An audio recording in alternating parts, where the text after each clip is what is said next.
Praise the Lord. Welcome to About Gospel channel. My name is Peter J. Today again here is the new topic about how countries got the gospel. In the late 6th century, a man was sent from Rome to England to bring Christianity to the Anglo-Saxons. He would ultimately become the first Archbishop of Canterbury, establish one of medieval England's most important abbeys, and kickstart the country's conversion to Christianity. The Roman Catholic Church was the dominant form of Christianity in Britain from the 6th century through to the Reformation period in the Middle Ages. The Anglican Church of England became the independent established church in England and Wales in 1534 as a result of the English Reformation.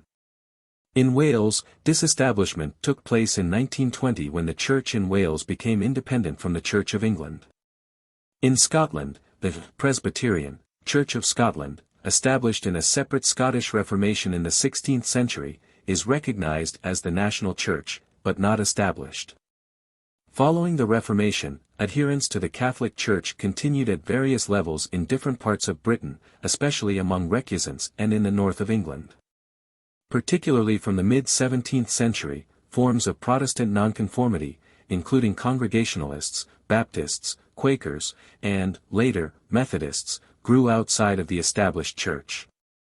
People in Roman Britain typically believed in a wide range of gods and goddesses, and worshipped several of them, likely selecting some local and tribal deities as well as some of the major divinities venerated across the empire. Both indigenous British deities and introduced Roman counterparts were venerated in the region, sometimes syncretizing together, as in cases like Apollocunomaglis and Sulis Minerva. 5 Romano-British temples were sometimes erected at locations that had earlier been cultic sites in pre-Roman Iron Age Britain. 2 to 3 A new style of Romano-Celtic temple developed which was influenced by both Iron Age and Imperial Roman architectural styles but also unique from both. Buildings in this style remained in use until the 4th century. The cults of various Eastern deities had also been introduced to Roman Britain, among them those of the deities Isis, Mithras, and Cybele. Christianity was just one of these Eastern cults.